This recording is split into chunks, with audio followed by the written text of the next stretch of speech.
Action. Nothing was ever going to be the same.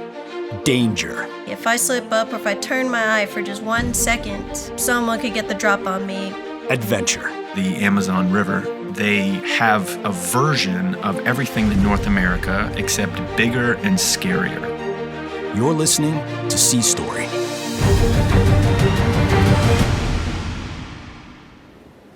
Bonus episode, Splashdown. My name is Wes Chesser. I'm from Arlington, Virginia, and I'm a retired Navy Frogman. And this is my sea story. On July 24th, 1969, the Apollo 11 crew landed in the Pacific with a team of other highly trained Navy frogmen, known today as Navy SEALs. I was there in the water. I assisted in the retrieval of Neil and crew from those waters to bring them safely aboard the USS Hornet. That day, I had the privilege of rescuing these history-making Apollo 11 heroes. The splashdown marked the completion of their mission and a profound victory for America and even the entire viewing world. But I remember it differently. I have to go back and talk about the decade of the 60s.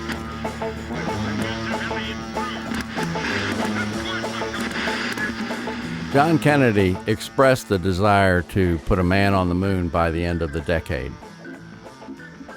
When this all started, I was still in high school. I watched the frogmen install collars on those subsequent missions. We tried to see every mission on TV. I watched them go in the water. I thought, that is so cool. I'd love to do that. Never having the slightest inkling that I would someday be involved with that.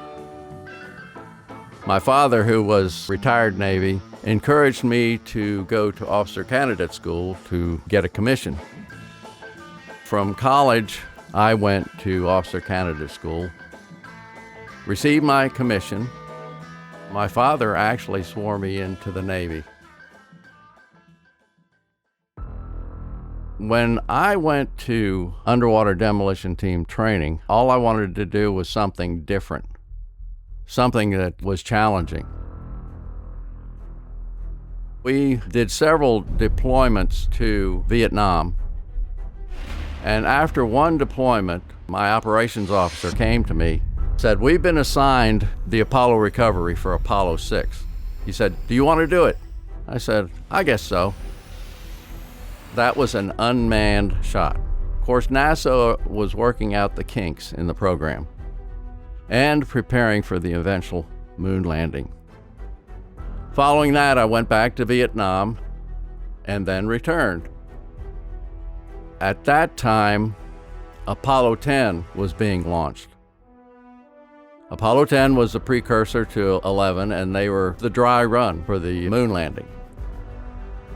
Since I had experience, I was a shoo-in for being a swimmer on the Apollo 10 recovery. The Apollo 10 mission was picture perfect. As it was burning through the atmosphere, we could see the fire trail. Looked like a comet coming through the atmosphere. And we were so close in the helicopters that we could actually fly around the spacecraft as it descended on its parachutes. The spacecraft splashed down on site within view of the aircraft carrier. There was no quarantine procedures. Everything was just right there in the water, and when they splashed down, we could shake the hands of the astronauts and talk to them, and it was an absolutely beautiful day in contrast to Apollo 11, which was a stormy day. That was in May of 1969. On the heels of Apollo 10 recovery, the Apollo 11 mission was coming up in July. The whole country was excited about the space mission. The whole world was. And the United States was in competition with Russia to get the first man on the moon. And NASA was working feverishly to get things going. I'll tell you, we practiced so much that we almost didn't think about how eventful these episodes were. The Apollo 11 mission was quite different, mainly because of the storm and the decontamination procedures. Apollo 11, this is the Launch Operations Manager. The launch team wishes you good luck and Godspeed. We were in the Pacific. We had been on site, on station, waiting for the splashdown of Apollo 11. And in that time, we had been rehearsing with the boilerplate that NASA had given us to practice on. We did day rehearsals, night rehearsals, good weather rehearsals, bad weather rehearsals. We were well rehearsed. When the time came for them to re-enter the atmosphere and splash down, it was decided that the weather at the original splashdown site was just too rough. So they moved the splashdown about 250 miles away from the original site. We were steaming on the Hornet through the night just trying to get there.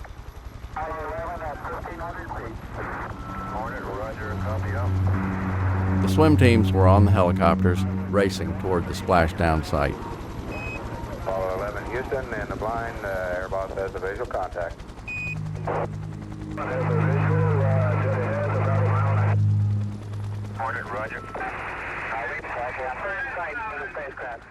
By the time we got there, Apollo 11, the spacecraft, had splashed down.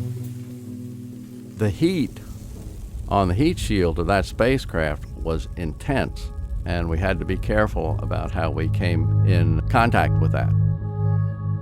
And to believe that all that fire and heat didn't destroy the astronauts was mind-boggling.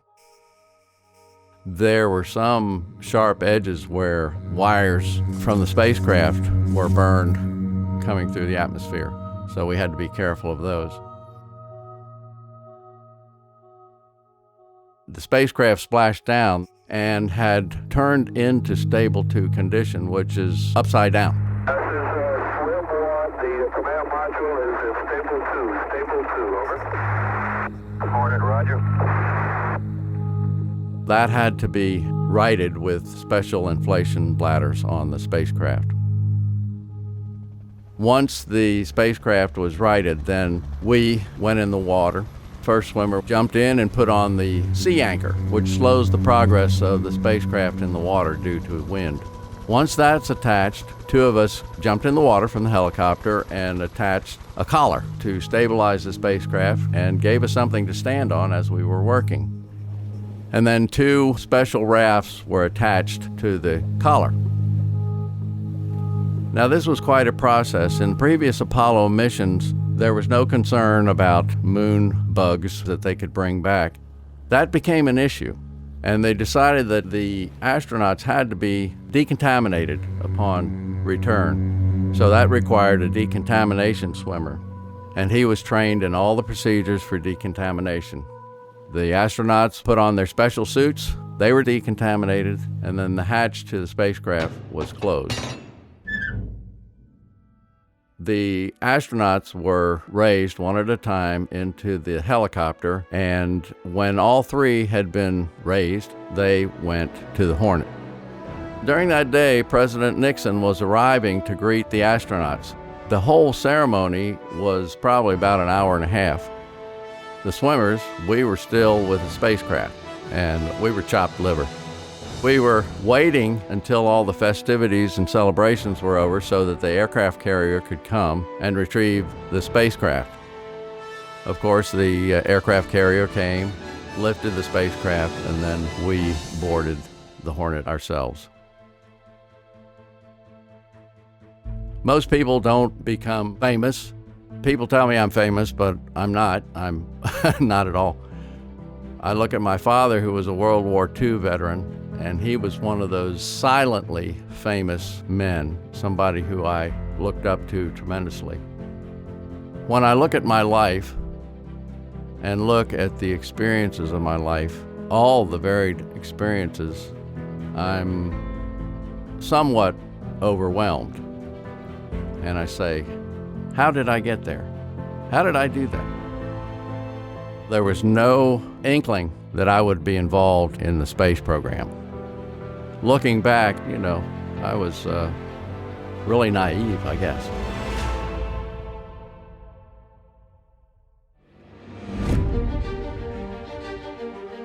For more stories like mine, subscribe to Sea Story today.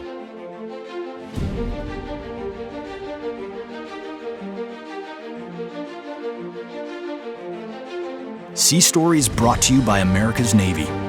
Learn more at Navy.com.